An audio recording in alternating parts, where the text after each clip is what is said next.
Hey everybody, it's Boardman21, and today's build is going to be a full lightning build on the Spellblade.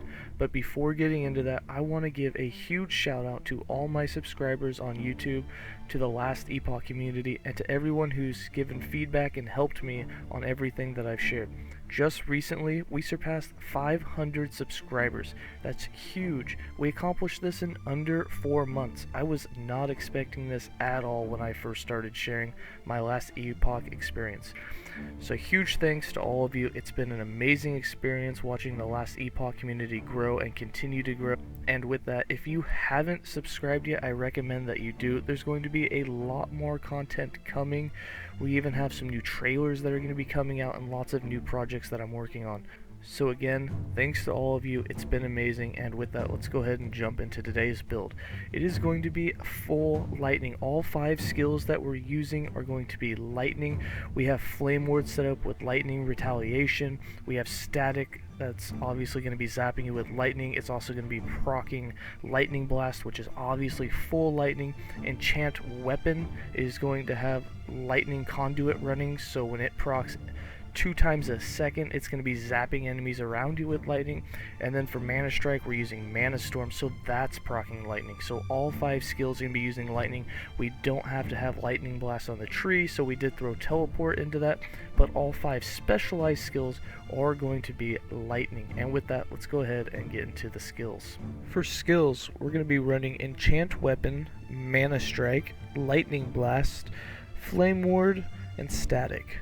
For Enchant Weapon, we're going to be using this for lightning retaliation through the conduit node, and we're also going to be using it for a lot more melee lightning damage. So we have 4 points in concentration to increase its active duration by 4 seconds. We have 2 points in celerity to increase your melee attack speed, 4 points in fulminate for melee shock chance, 5 points in thundering for the added melee lightning damage and increased melee lightning damage. 1 point in conduit, so that while it's active it will zap enemies every 2 seconds, and then 4 points in thundering to increase that zap frequency by 200%, which I believe puts you somewhere down between half a second and 3/4 of a second, but we'll be doing a lot of thundering or lightning with it. Then we have Mana Strike, which we've turned into Mana Storm and a lot of spell damage. So with this we have 3 points in Arcanist Blade for more mana gained, 1 point in Mana Storm so that lightning will be cast every time that we hit an enemy.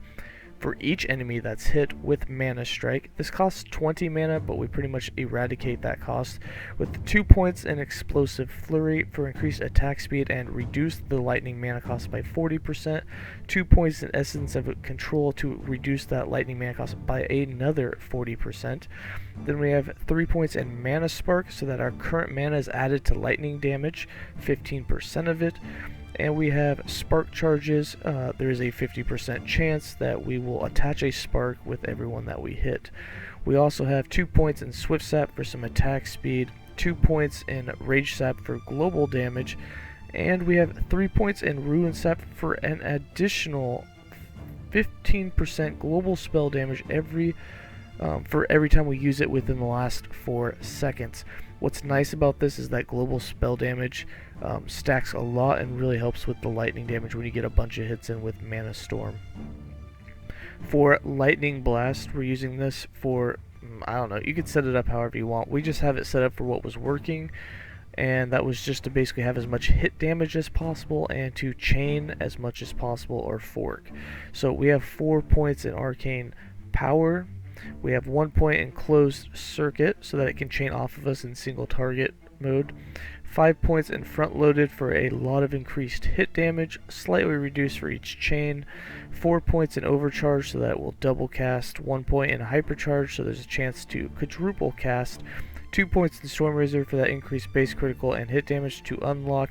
Chain Lightning, this does give it a mana cost, and then 1 point in Divergence so that a little bit more lightning damage, but it can now fork or chain. We give it that option. For Flame Ward, we have 3 points in Stalwart Defense, 3 points in Desperate Defense, 3 points in Fuel the Flames, 1 point in Invigorate, 4 points in Dilation, 2 points in Improved Retaliation, 1 point in Frost Ward, 2 points in Rimskin, and then 1 point in Lightning Ward, which turns it into a Lightning Retaliation mode, and all that freeze chance is now critical multiplier, so it zaps really hard when it does retaliate, and it is Lightning.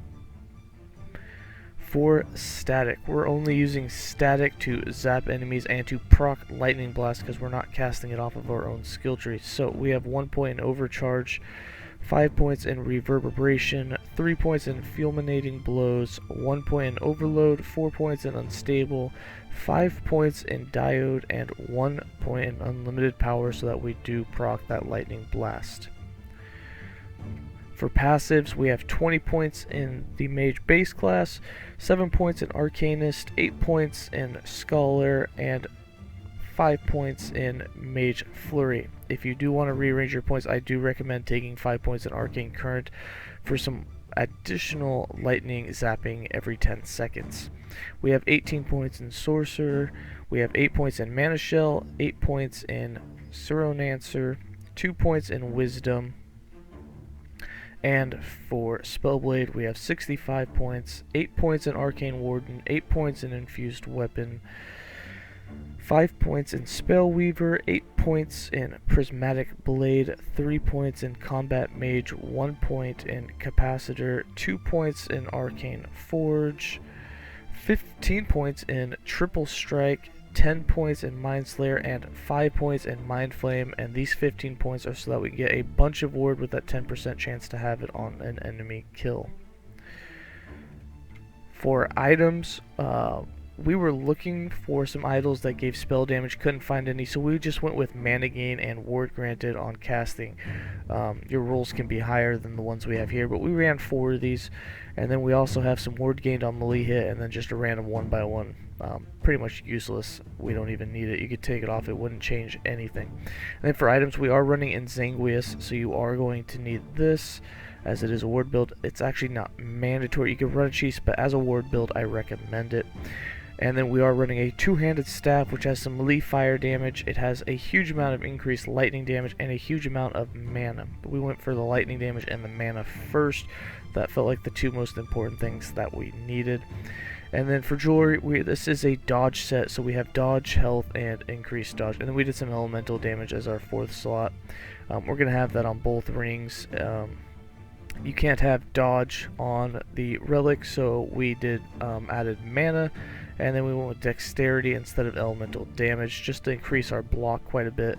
And we are sitting nice and pretty with a lot of block. I'll just hover over these real quick so you can see them. And then we are running 75% dodge, and we do have our 100% glancing blow, so this is a really good set. I switched this set around between my everything that's basically a ward build. My Necro, my Lich, my Spellblade, and my Sorcerer. I basically throw this set on all of them, and quite luckily didn't lose it when I did crash a while back. And with that, let's go ahead and get into some gameplay. I will tell you now that it is a melee build, but you do want to stay out of any AoEs. Like, you can take a hit, for the most part you'll dodge most of it, but you can still get one shot. You don't have any protections, obviously, so don't stay in the fight if you know you're going up against multiple beetles. Kind of, stay out of it. You're going to constantly be proccing lightning anyways, so you don't have to be in the fight. But when you do get a chance, throw down some mana strikes. Try and do it from as far out as you can, which isn't super far with it. But that ability to get that ward on hit and to proc the lightning is a lot of damage. But if you need to kite, a mob, because they are going to one-shot you, you still get the lightning blast when you run around with the static, and the enchant weapon will zap from quite a distance. And if they do manage to get a hit, you have flame ward retaliation, so you still will be able to get some damage off with them. But anyways, here's some gameplay.